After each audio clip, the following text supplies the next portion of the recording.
Word to your mother. Let's hammer this verdict on the head early. Ratchet Clank Rift Apart is a phenomenal PS5 system seller, and you should invest all of your bolts on it.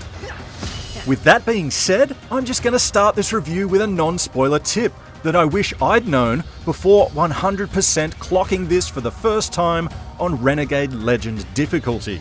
And incidentally, if that is something you do want to watch me do, you can do so on this channel without commentary in roughly 2 days' time. So here's the tip. Early on, when the game gives you a choice of tourist destinations, visit the planet Savali to fast-track yourself, literally, into the most useful equipment in the game. We first laced these on in a crack in time, and then Insomniac shoehorned them out of the series. You guessed it, Rift Apart goes Lombax to the future by reintroducing hover boots 2.0. These sci-fi rollerblades are vastly improved and are in line with my own personal need for speed. You can simply hold R1 at any time to get moving at double pace, but now you can also rhythmically tap L2 3 times to kick up to a ludicrous speed that turns you into some sort of beat-seeking mammalian missile. You'll soon realise that hover boots seamlessly gel with a new L3 sprint function and the added 8-way air dash on circle. All of a sudden, ye old 3D platforming elevates to something fast approaching, I don't know, jet grind radio cranked to 11. Trust me when I say hover boot scootin' is gonna make your process of snoopin' and crate smashin' way faster and way more fun. They're almost too good, to be honest. In comparative terms, I'm now reminded of the time when I realised I couldn't go back and play Doom 2016 anymore because I'd played Doom Eternal and had fallen in love with its similarly improved movement system. The sheer joy of movement Hoverboots 2.0 provide basically ruins the PS4 Ratchet & Clank for replays. Anyway, for now, let's just boost into one of my customary non-commentary sections of gameplay, where I just let the game run for a couple of minutes and let it try to sell itself to you. That is the last of them. Talk in a bit.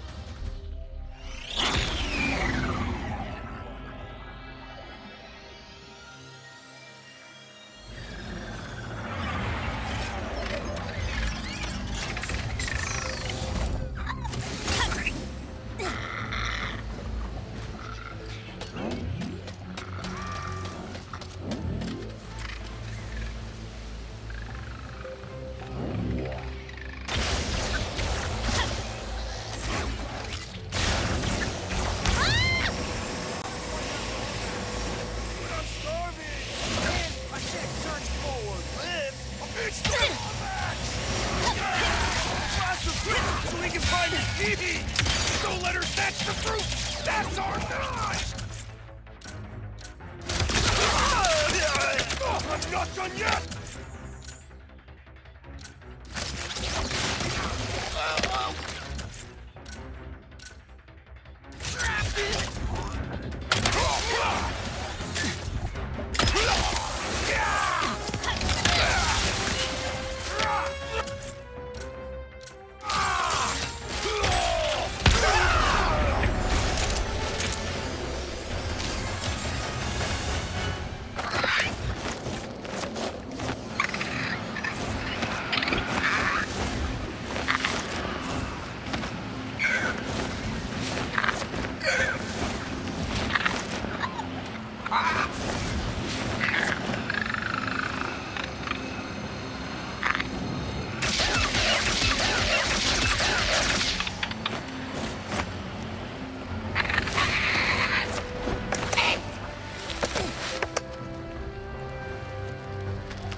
Okay, so basic plot overview time. What we have here is essentially a sequel to 2013's Into the Nexus, and the story goes thusly. While trying to bring about a family reunion for his pal Ratchet, the so-called last of his species, Clank's newly fixed Dimensionator is seized by longtime nemesis Dr. Nefarious? Ratchet and Clank! This clockwork-brained buffoon then goes ham with the thing, or fish if you'd like. And he basically tears space-time several new bright purple a-holes. End result, our titular twosome are separated, or rift apart, from one another. Ratchet is slung-shot into a nightmare twinner dimension, where their Emperor Nefarious is this suave, Jeremy's Iron-sounding pro at mass subjugation. Clank then gets mistaken for one of his spy bots and is kidnapped by Rivet, a local resistance fighter who's Ratchet's sort of less heroically successful dimensional opposite. The quest to introduce and unify these Lombaxes to defeat the two Nefariouses is told through clean perspective shifts, which basically occur when you hop into your ship and switch planets. Certain planets are keyed to certain Lombaxes. This being the case, and kind of surprisingly, the actual physical interactions between Ratchet and Rivet are kind of sparse. They're of secondary concern here. The separate, evolving journeys each Lombax has with their respective quote-unquote helper partners is where the main emotional pay dirt is mined. It is topsoil at best. I mean, don't get me wrong here. Rivet is indeed a well-voiced and likeable character. She certainly never comes off as like a half-assed, gender-bent carbon copy dreamt up by Insomniac to tap into a new audience, or anything like that. She's a fully realised what-if Ratchet alternative, whose harsher life experiences shade her in many more interesting ways than just, well, purple. Also, for me, just the simple prospect of getting to know this dark mirrored loner was the means in which she effortlessly earned a place in this established universe. I also appreciated that Insomniac was very careful to ensure that she shares the spotlight more or less evenly with Ratchet, a character that's been dear to my heart for 19 years. Oh my god, I'm old. All that being said, and this is kind of a holdover disappointment from the 2016 title, I still miss the edge and sass of original Ratchet. And in the same vein, while this plot is gripping enough, I don't think it's a best in franchise. The main theme being explored in Rift Apart gets a little saccharine in places. Worse, it's all a bit one note as well. All 4 main cast members and like 3 secondary ones all seem to suffer from the exact same hang-up. I am broken! I cannot fix! I cannot be fixed! But you know what? I firmly believe that you can criticize something and still love it to bits. So while this tale wants for personal crisis variety, I still think it's 14 hours of well-paced and stylishly directed storytelling. It's also worth mentioning that the new frontier of haptics expressions serve to keep me way more engaged than usual. Insomniac has gone to considerable lengths to funnel the sensations of what's occurring on screen through the DualSense controller. Every time they stripped away my agency for some more exposition, I was absolutely compelled to keep my hands on that controller and stay fully engaged. And I never once found myself wanting for the side exit of a skip cinematic function. It feels that good. Also because that hadn't been patched in yet, along with some other things, which is a topic that we're going to get into right after this.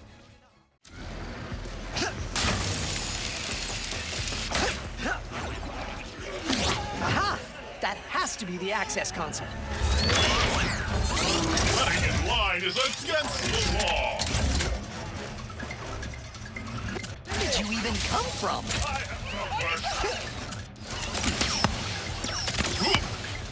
My ears are seizing! Time for this!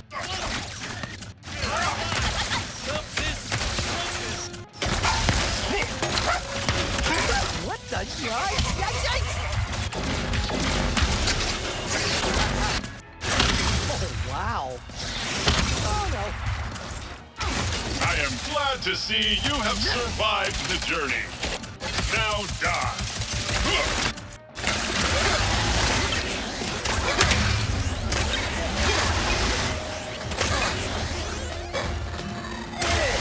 Surrender now, mighty rebel!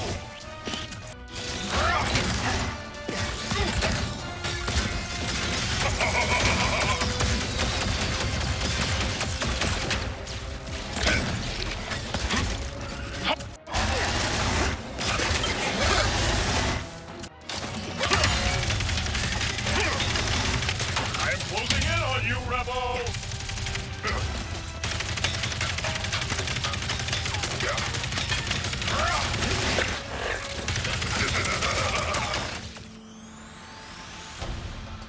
Now, before I explain the basic form of Rift Apart's gameplay, I'd like to quickly thank the gods of common sense. Because unlike the 2016 game, Insomniac has decided to allow us to have 6 game files going at once. The decision to only allow 1 in the last game was about as boneheaded as these skeletal bastards. Beyond that crowd-pleasing change, a fair amount of the 2016 title's DNA does creep across. Once again, the basic gist is to freely planet hop between fairly linear and tightly hemmed-in planets to more open-world planets, where you can spearhead a handful of objectives in any order you please. Kleptomania is still king. You'll need to sniff out the secret deposits of raritanium that are needed to bulk up your boomsticks, or you'll be bloodhounding around for crates that hold the bolts needed to purchase yet more attitude adjusters. There are also 3 or so pocket dimensions to find on every planet. Tiny little zones where you'll need to either ride an animal or use a certain traversal skill to score an armor part that will buff you even further, even if you're not wearing it. Rift Apart sprinkles in other interdimensional palette cleansers as well. The first new flavour is rail riding that mixes in parkour wall running and grapple hooking with a need to blindly portal jump through impressive set-piece moments. The wow factor here is not to be understated. Whole incredible worlds are shuffled in and out and in again via the power of SSD load times, or possibly voodoo, I'm not sure which. Other interesting diversions include a dozen or so optional arena fights, Spider-Bot moments where you'll need to de-virus matrixes with gun violence, and puzzle moments that provide our favourite reflective robot even more time to shine. And you know what? The latter activity detonated a nuke of sheer nostalgia in my cold, cold heart. Because they're essentially a 3D mimic of the Amiga classic Lemmings. Who'da thunk it? Using orbs and switches to alter the flow of mindless morons is timelessly entertaining. It would have been even more timeless if Insomniac had have included a button that lets you arbitrarily blow all these little guys up. Oh no! Sadistic opportunity missed. And hey, speaking of making things explode in amusing ways, Rift Apart is full of gratifying ways to dispense gunishment. You and I are gonna compare tools of destruction right after this gameplay chunk.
Just like every single Ratchet game that came before it, Rift Apart is less about the jumpy jump and more about upping your arsenal and turning someone's head into a canoe. The cache of 20 weapons here, some of which have to be earned in a secondary challenge mode playthrough, comprise the most interesting and satisfying arms selection I think I've had in a game since Turok 2. And that is the highest praise I can give, because that game had a cerebral bore that would burrow into people's skulls and then explode it into gazpacho.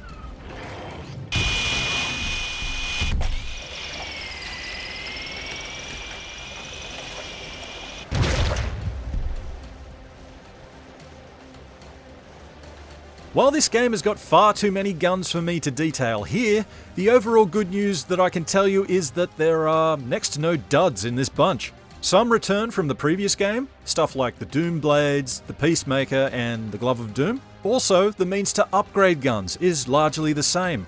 Repeated use of a gun will level up its efficiency to a maximum of 5, and you can expand that to 10 in your next playthrough.